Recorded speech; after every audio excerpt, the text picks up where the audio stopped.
देखिए हमारे साथ है मेरे पीछे भारत की सबसे एजेंडा भारत का रहा है और किस तरह से एक नई शुरुआत इस वक्त डीडी न्यूज पर।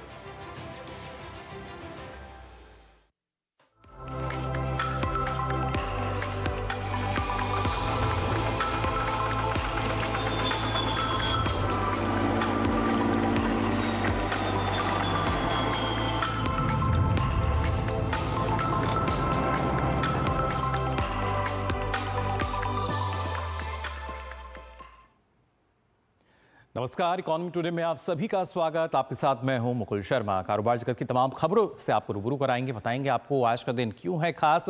लेकिन सबसे पहले नजर डालते हैं टॉप लाइंस पर। आरबीआई ने पूरे की स्थापना के 90 वर्ष। राष्ट्रपति द्रौपदी मुर्मू आरबीआई के स्मारक कार्यक्रम में मुंबई में होंगी शामिल। वित्त मंत्री निर्मला सीतारमण आज लॉन्च करेंगी नीति एनसीएआर स्टेटस इकोनॉमी फोरम पोर्टल में 1990 और 91 से 2022-23 तक के आंकड़े शामिल। राज्यों की वित्तीय स्थिति को समझने में मिलेगी मदद। वित्त वर्ष 2025-26 की शुरुआत के साथ कई अहम ऐलान आज से लागू। इनकम टैक्स से यूपीआई तक बदले कई नियम। और आज सपाट कारोबार के साथ खुले भारतीय शेयर बाजार। शुरुआती कारोबार में सेंसेक्स 470 अंक की गिरावट के साथ 76,940 के बाद निफ्टी 151 अंक गिरकर 23,368 पर कर रहा है कारोबार।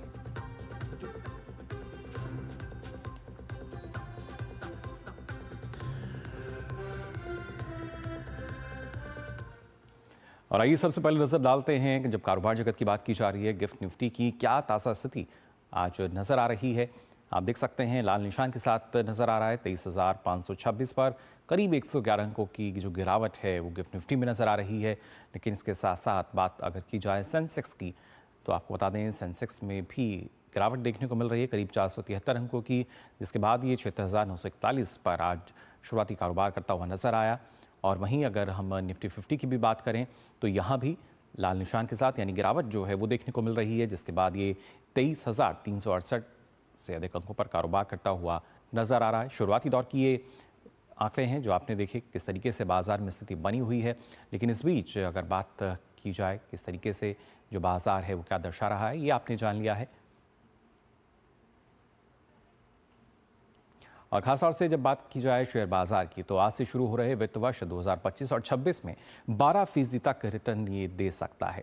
एक रिपोर्ट के अनुसार निफ्टी से 8 से 10 और सेंसेक्स से 8 से 12% तक सालाना रिटर्न मिलने की उम्मीद जताई गई है। यह अनुमान पिछले साल की तुलना में थोड़ा बेहतर है, क्योंकि 2024-25 में निफ्टी ने करीब 7% का मुनाफा दिया था। कोलाफाई की रिपोर्ट के मुताबिक घरेलू केंद्रित कंपनियां वैश्विक अनिश्चितताओं जैसे अमेरिकी टैरिफ बढ़ोतरी और कमोडिटी की कीमतों में उतार चढ़ाव के असर से बचने के लिए अच्छी स्थिति में।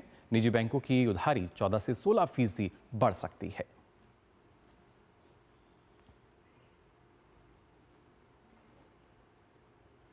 और वहीं वित्त वर्ष 2024 और 25 में नेशनल स्टॉक एक्सचेंज यानी एनएसई पर सूचीबद्ध कंपनियों की पूंजी की अगर बात की जाए तो 6.94% बढ़कर 410.87 लाख करोड़ रुपए पर पहुंच गई है।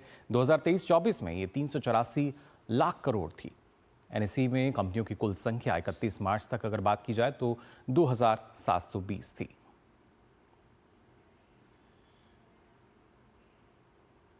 और वहीं अमेरिकी राष्ट्रपति डोनाल्ड ट्रंप की टैरिफ पॉलिसी के कारण अमेरिका के शेयर मार्केट में भूचाल आ गया है। दरअसल ट्रंप की नई टैरिफ पॉलिसी के कारण S&P 500 और नेस्डेक कंपोजिट में दिसंबर 2000 के बाद सबसे बड़ी गिरावट दर्ज की गई है। ट्रंप प्रशासन के आर्थिक एजेंडे से उत्पन्न अनिश्चितता ने 2025 की पहली तिमाही में अमेरिकी इक्विटी बाजारों को हिला दिया है। मार्च में भी दोनों बेंचमार्क में भारी नुकसान हुआ। दिसंबर 2022 के बाद से उनकी सबसे बड़ी मासिक प्रतिशत गिरावट दर्ज की गई है, क्योंकि राष्ट्रपति डोनाल्ड ट्रंप ने नए टैरिफ की एक श्रृंखला शुरू की है, जिससे वैश्विक व्यापार युद्ध की आशंका बढ़ गई है और माना जा रहा है कि इससे आर्थिक विकास को नुकसान पहुंच सकता है। वहीं इससे मुद्रास्फीति को बढ़ावा मिल सकता है।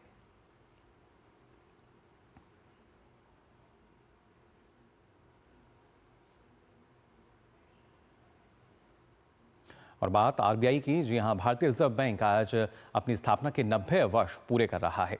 अब से कुछ देर बाद देश की आर्थिक राजधानी मुंबई में आरबीआई के एक स्मारक कार्यक्रम में राष्ट्रपति द्रौपदी मुर्मू शामिल होंगी।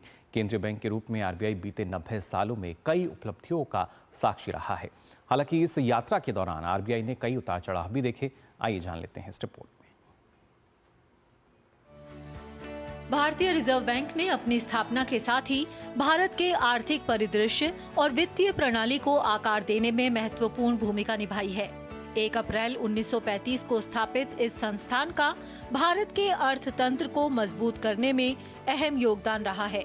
आरबीआई की स्थापना का उद्देश्य एक ही प्राधिकरण के तहत मुद्रा और ऋण के नियंत्रण को केंद्रीकृत करना था। देश की आर्थिक राजधानी मुंबई आरबीआई की इस शानदार यात्रा की साक्षी बन रही है।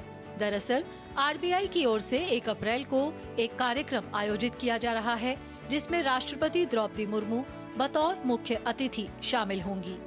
आरबीआई ने अपनी 90वीं वर्षगांठ को खास बनाने के लिए पूरे साल कई आयोजन किए। आयोजन के तहत कॉलेज छात्रों के लिए क्विज, अंतर संस्थागत क्रिकेट टूर्नामेंट, अखिल भारतीय अंतर संस्थागत टेबल टेनिस टूर्नामेंट और कला के छात्रों के लिए एक कला प्रतियोगिता आयोजित की गई। इसके जरिए लोगों को वित्तीय शिक्षा और सशक्तिकरण के लिए प्रेरित किया गया। आरबीआई ने समय के साथ अपनी भूमिका को एक बैंकिंग नियामक से विकसित कर एक समग्र आर्थिक विकास के प्रेरक के रूप में स्थापित किया है। आज के दौर में विश्व पटल पर मजबूत होती भारतीय छवि के पीछे भी आरबीआई का विशेष योगदान है।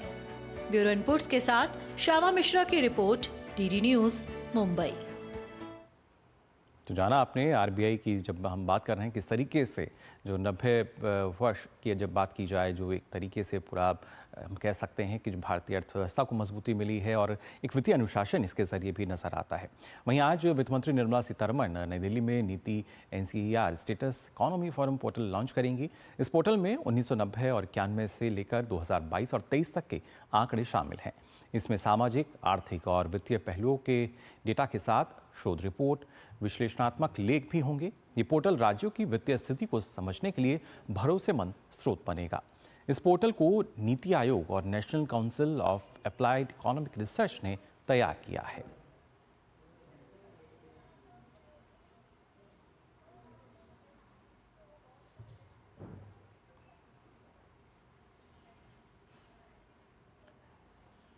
आपको बता दें, इस पोर्टल के जरिए ना सिर्फ एनालिटिकल डेटा की अगर बात की जाए 1990 और 91 से लेके, खासतौर से अगर जब बात की जाए 2022-23, पूरा आंकड़ा जो है वो होगा जो कि कहीं ना कहीं इसके ज़रिए एक मदद भी समझ को यहाँ मिल पाएगी कि किस तरह का ट्रेंड जो है वो देखने को मिला है और किस तरीके से जो भारतीय अर्थव्यवस्था है वो लगातार आगे बढ़ती हुई नज़र आई है।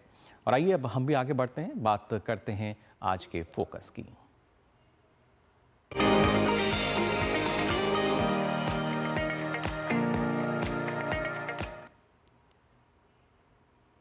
आज के फोकस में हम यहाँ बात करेंगे किस तरीके से जो नया वित्त वर्ष है उसकी शुरुआत आज से हो रही है और इस दौरान कई बड़े बदलाव जो हैं जिनका जिक्र किया गया था बजट में, उनकी हम कह सकते हैं वो आज से लागू हो जाएंगे। क्या कुछ खास रहेगा जब हम नए वित्त वर्ष की बात करते हैं, क्योंकि अमूमन अक्सर यही देखा जाता था कि किस तरह का बदलाव होता है, लेकिन इस बदलाव को जो समझना वो बेहद ज़रूरी है कि किस तरह का जो बदलाव है वो शुरू होगा। वित्त वर्ष 2025-26 के जरिए नए नियम और एक नई शुरुआत इसको माना जा रहा है। नया क्या है वो आपको बता देते हैं। दरअसल न्यू टैक्स रेजिम में अब तक 12 लाख की जो कमाई है उस पर कोई टैक्स नहीं होगा, यानी जो नई स्लैब है वो आज से लागू हो जाएगी। और इसके अलावा देखिए 75,000 के स्टैंडर्ड डिडक्शन के साथ ही करीब 12,75,000 की अगर जब हम बात कर रहे हैं इस कमाई पर भी ये टैक्स फ्री होगा, यानी जो वेतन भोगी हैं उनके लिए इसमें और ज़्यादा सहूलियत है। नए स्लैब के तहत 20 से 24 लाख की जो इनकम है उस पर 25% का टैक्स है, लेकिन अब से पहले जो स्थिति थी वो अलग थी, यानी पहले 15 लाख से ऊपर की कमाई पर 30% का टैक्स लगता था। तो मध्यम वर्ग की बात की जाए या उससे ऊपर वर्ग की हम बात करें तो उनके लिए काफ़ी लाभकारी। वहीं वरिष्ठ नागरिकों के लिहाज से अगर देखा जाए तो एफडी पर ब्याज पर जो टीडीएस लिमिट है वो 50,000 से बढ़कर 1 लाख रुपए हो गई है, यानी उसको दोगुना कर दिया गया है और ये बदलाव भी आज से शुरू हो रहा है। इसके साथ ही रेंट से होने वाली जो कमाई है, आपकी इनकम है, उस पर भी टीडीएस की लिमिट आप देख सकते हैं 2.4 लाख से बढ़कर 6 लाख रुपये अब हो गई है, यानी जो खासतौर से मकान मालिक हैं उनको एक रियायत यहाँ दी गई है। और इसके साथ साथ आम नागरिकों के लिए भी आपको बता दें जो टीडीएस की लिमिट है पहले 40,000 रुपये थी, जिसे बढ़ाकर अब 50,000 रुपये कर दिया गया है।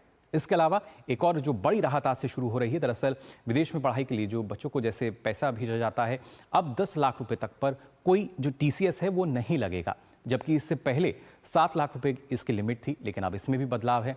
और इसके अलावा डिविडेंड और म्यूचुअल फंड्स की जो कमाई पर TDS की जो लिमिट है वो 5,000 रुपये से बढ़ाकर 10,000 रुपये कर दी गई है। यानी यहाँ भी एक बड़ा बदलाव देखने को मिल रहा है। इसके अलावा नॉन एक्टिव मोबाइल नंबर जो कि प्रभावी नहीं है, उसके ज़रिए जो UPI पेमेंट है वो नहीं हो पाएगी। जब तक आपका नंबर एक्टिव नहीं होगा, UPI पेमेंट आपकी नहीं होगी, इस बात का ध्यान आपको रखना होगा। वहीं GST पोर्टल की भी बात की जाए तो उस पर खासतौर से मल्टी फैक्टर ऑथेंटिकेशन का काम अब इसके ज़रिए शुरू हो पाएगा।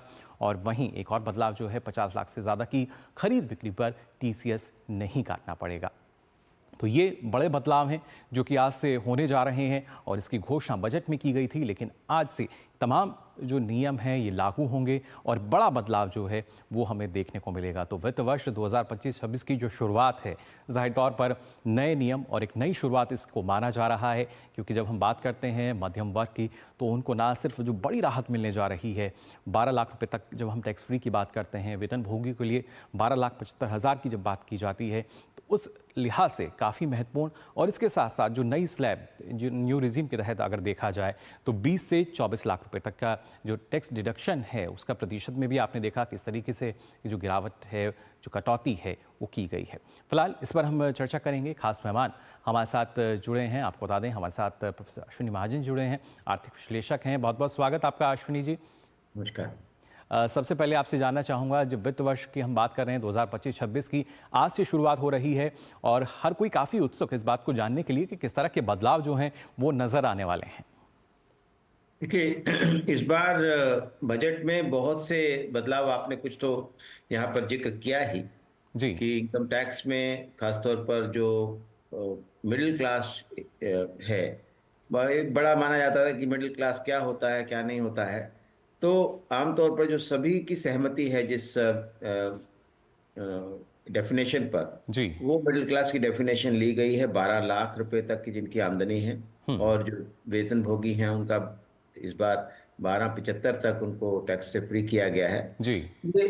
और बहुत सारी बातें जो आपने बताई कि विदेश में जब बच्चों की पढ़ाई के लिए पैसा भेजा जाता है उस पर भी TCS नहीं काटा जाएगा जी। इसके साथ ही साथ कुछ और भी बड़े बदलाव इस बजट में किए गए थे जी खासतौर पर जो कैंसर की दवाइयां हैं, बाकी दवाइयां हैं, उन पर जो जरूरी दवाइयां इंपोर्ट होती थी उन पर भी टैरिफ घटाया गया है। जी और बहुत सारे ऐसे कदम उठाए गए थे बजट में, खासतौर पर इंफ्रास्ट्रक्चर की बात हो, तमाम प्रकार की और सरकारी निवेश के जो खर्च हैं उनको भी बढ़ाने की बात इस बजट में हुई थी।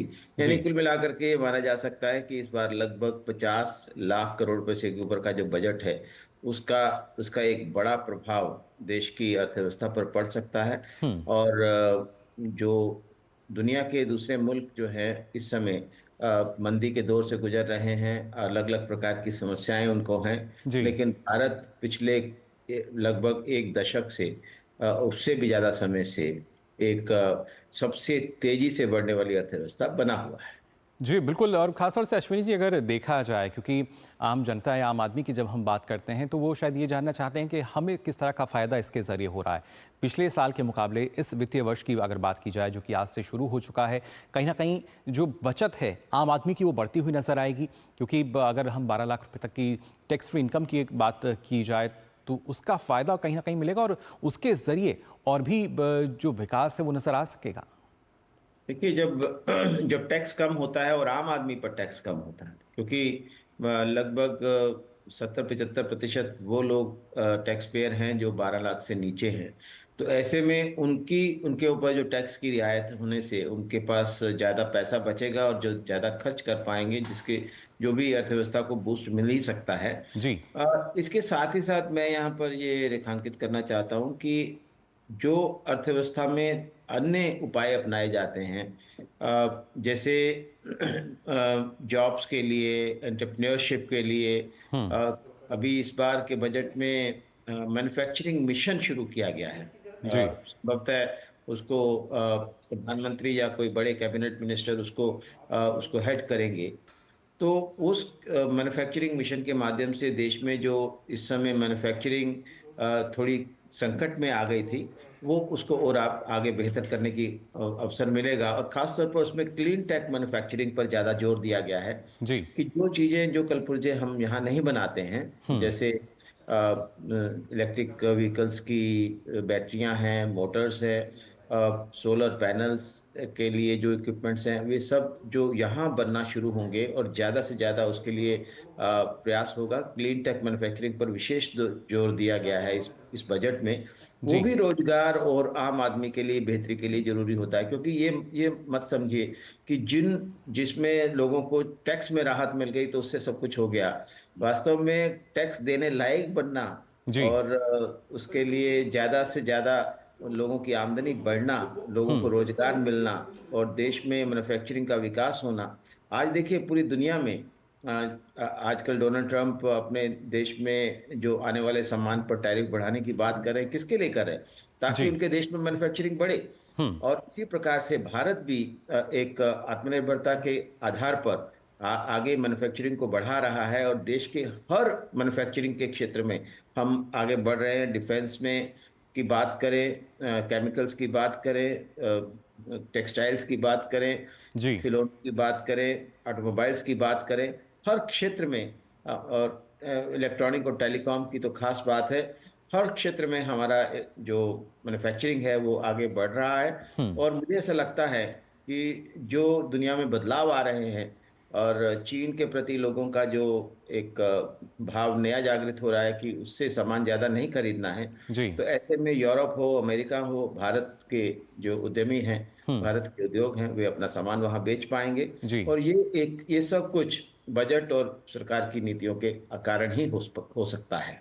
जी बिल्कुल। और ख़ासतौर से जब हम बदलाव की बात कर रहे हैं अश्विनी जी, तो एक और बदलाव जो कि अब यहाँ नज़र आएगा, जो बताया गया है कि जो हमारा नंबर जो कि यूपीआई से लिंक है और वो एक्टिव अगर नहीं है तो यूपीआई पेमेंट नहीं हो पाएगा।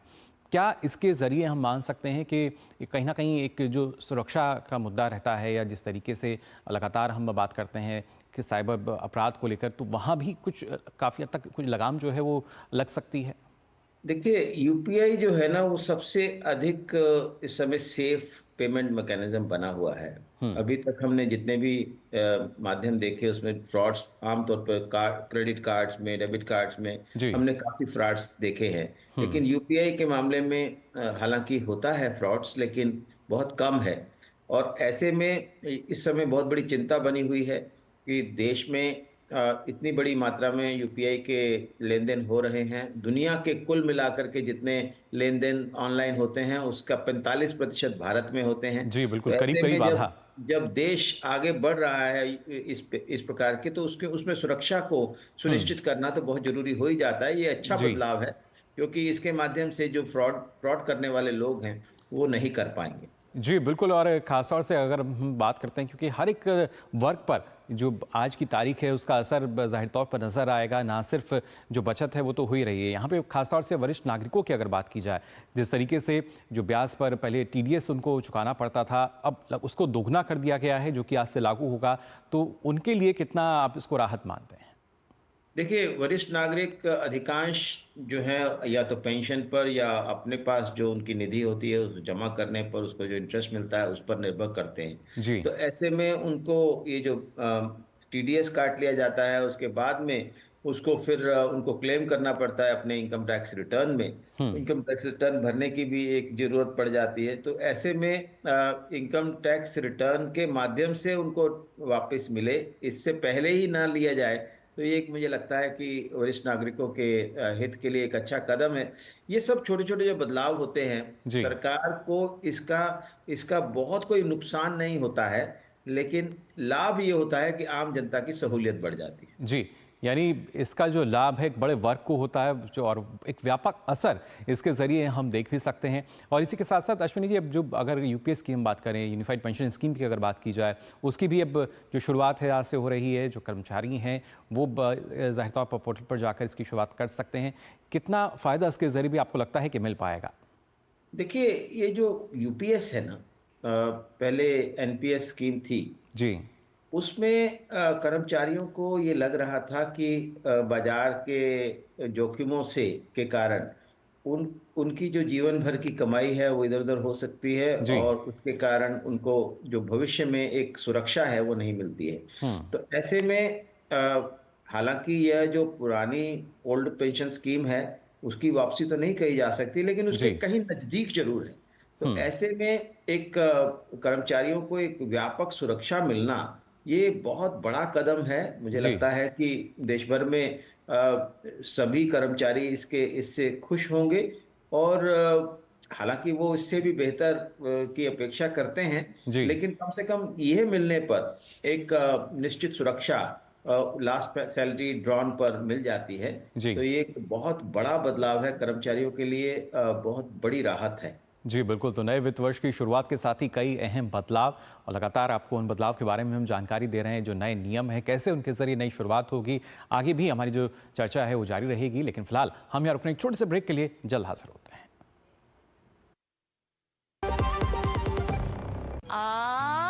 Good girl.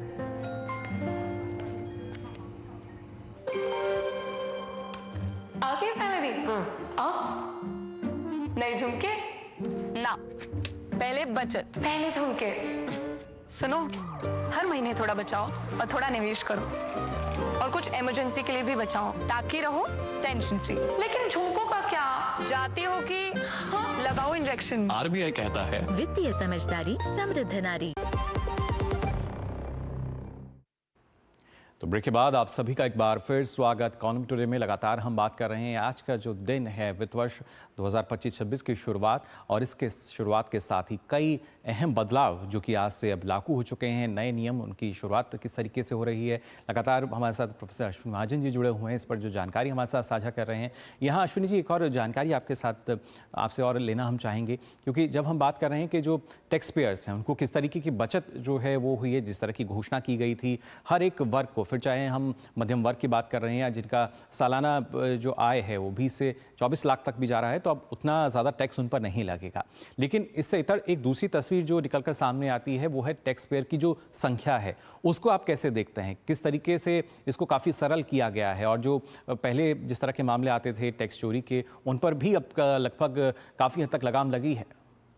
देखिए, टैक्स लगाना, टैक्स में राहत देना, ये एक विषय रहता है जी। लेकिन इसके साथ ही साथ टैक्स पेयर्स को उसकी सुविधा मिले, ईज ऑफ पेइंग टैक्स, ये जो महत्वपूर्ण बात है। क्योंकि अगर ये इजी रखा जाता है, अगर इनकम टैक्स डिपार्टमेंट बहुत सख्ती नहीं बरतता है और लोगों के ऊपर विश्वास करके इसको आगे बढ़ाया जाता है, जी। मैं देखता हूँ कि पूरी दुनिया में टैक्स पेयर्स पर विश्वास करके इसको किया जाता है। तो ऐसे में बहुत सारे मामले जल्दी से जल्दी निपटाने की प्रयास हो रहा है, टैक्स पेयर पर विश्वास बढ़ाया जा रहा है, और फेसलेस और इस प्रकार की जो कई प्रकार की सुविधाएं इसमें हो रही, जिसके कारण भ्रष्टाचार भी रुका है। ऐसे बहुत सारे बदलाव अभी पिछले कुछ वर्षों में हम देख रहे हैं इनकम टैक्स में, और यह भी जो इसके साथ ही साथ जब हम जो हैसल्स हैं वो कम करते हैं, तो उससे टैक्स पेयर्स की संख्या बढ़ती है जी। क्योंकि अभी हमारे देश में टैक्स पेयर्स की संख्या बहुत कम है। हालांकि 5-6 करोड़ लोग इनकम टैक्स रिटर्न भरते हैं, लेकिन वास्तविक रूप से इनकम टैक्स देने वाले लोगों की संख्या कम होती है। जी तो बिल्कुल। लेकिन ये आंकड़ा जो है लगातार बढ़ता हुआ हमें नजर आता है, किस तरीके से जो टैक्स पेयर्स हैं बढ़ तो रहा ही है। इसीलिए बढ़ रहा है क्योंकि लोगों की अब सिस्टम पर विश्वास बन रहा है। उनको ये भी लग रहा है कि जो टैक्स वो देते हैं उसका सही उपयोग देश के हित में हो रहा है, और साथ ही साथ उनको ये भी लगता है कि अब ये करना आसान हो गया है, इनकम टैक्स रिटर्न भरना आसान हो गया है, इसके माध्यम से लोगों को कई प्रकार के बेनिफिट्स भी मिलते हैं। कोई इनकम टैक्स पेयर है तो उसकी लोन लेने की जो क्षमता है, जाहिर तौर पर जो बेनिफिट्स हैं वो अब लोगों को काफ़ी मिल रहे हैं, और आज के जो दिन की शुरुआत है उसके ज़रिए उम्मीद यही की जा रही है कि जो ये वित्त वर्ष रहेगा इसमें और भी ज़्यादा लाभ जो हैं वो आम जनता को मिल पाएंगे, और बाजार का लिए अनुमान जो है वो भी काफ़ी सकारात्मक है कि वहाँ से भी अच्छा खासा रिटर्न जो है इस वित्त वर्ष में मिल सकेगा। फिलहाल अश्विनी जी, आपका बहुत बहुत शुक्रिया हमारे साथ जुड़ने के लिए। तो वित्त वर्ष 2025-26 की अगर बात की जाए, कई सारे नए नियम जो हैं वो आज से लागू हो रहे हैं। कुछ नियमों पर हमने यहाँ चर्चा भी की। इसके अलावा भी कई और नियम हैं, उनकी जानकारी आप ज़रूर ले लें। बैंक से भी आप ये सारी जानकारी ले सकते हैं। फिर चाहे आपके क्रेडिट कार्ड की बात की जाए या जो दूसरे नियम हैं जिनमें बदलाव किया गया है, तो पहले वहाँ से जो जानकारी है वो पुख्ता ढंग से ले लें। अब आइए आगे बढ़ते हैं। आपको बता दें, कर्मचारी भविष्य निधि संगठन यानी EPFO ने 7.5 करोड़ सदस्यों के लिए एक अच्छा फैसला लिया है। दरअसल एडवांस क्लेम की ऑटो सेटलमेंट सीमा को 1 लाख से बढ़ाकर 5 लाख रुपए करने का प्रस्ताव दिया गया है। श्रम एवं रोजगार मंत्रालय की सचिव सुमिता डावट ने केंद्रीय ट्रस्टी बोर्ड CBT की कार्यकारी समिति की 113वीं बैठक में इस प्रस्ताव को मंजूरी दी थी। इस प्रस्ताव को CBT के अंतिम स्वीकृति के लिए भेजा जाएगा। स्वीकृति मिलने के बाद EPFO सदस्य 5 लाख रुपए तक की निकासी कर सकेंगे। सरकार यह फैसला EPFO सदस्यों के लिए निकासी प्रक्रिया को आसान और तेज बनाने के उद्देश्य से लिया गया है। EPFO ने अप्रैल 2020 में बीमारी से जुड़ी अग्रिम निकासी के लिए ऑटो क्लेम प्रक्रिया शुरू की थी, जबकि मई 2024 में इस सीमा को 50,000 रुपये से बढ़ाकर 1 लाख रुपये कर दिया गया था। ऑटो सेटलमेंट में ऑटो मोड में दावों का निपटान 3 दिनों में होता है। अब तक 95% दावे ऑटोमेटिक पूरे हुए हैं। 2024-25 की बात करें तो 2.10 करोड़ ऑटो क्लेम निपटाए गए हैं। EPFO ने दावा किया है कि इस ऑटो सेटलमेंट सुविधा के जरिए सदस्यों को तेज और निर्बाध सेवा मिलेगी।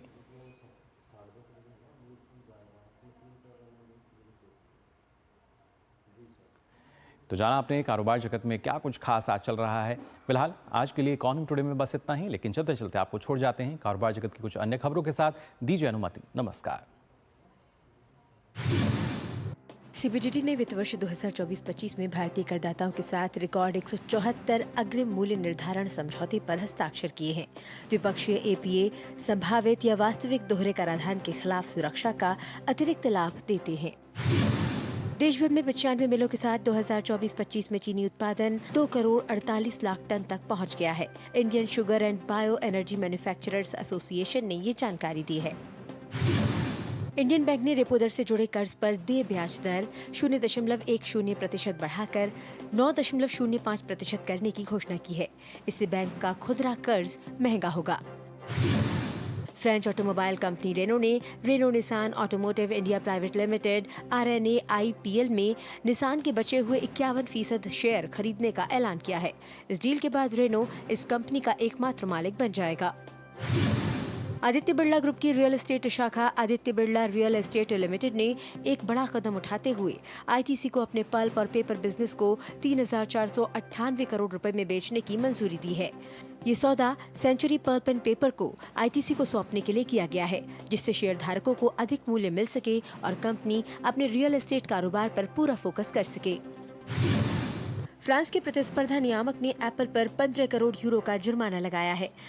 आरोप है कि अप्रैल 2021 से जुलाई 2023 के बीच iOS और iPad OS ऐप वितरण में एप्पल ने अपने दबदबे का दुरुपयोग किया है। ईडी ने हरियाणा के गुरुग्राम स्थित real estate company Siddharth build home private limited के प्रवर्तक सिद्धार्थ चौहान और उनकी कंपनियों की 95 करोड़ रुपए की संपत्ति अटैच की है। ये कार्रवाई 950 से ज्यादा घर खरीदारों को ठगने के मामले में मनी लॉन्ड्रिंग जांच के तहत की गई है।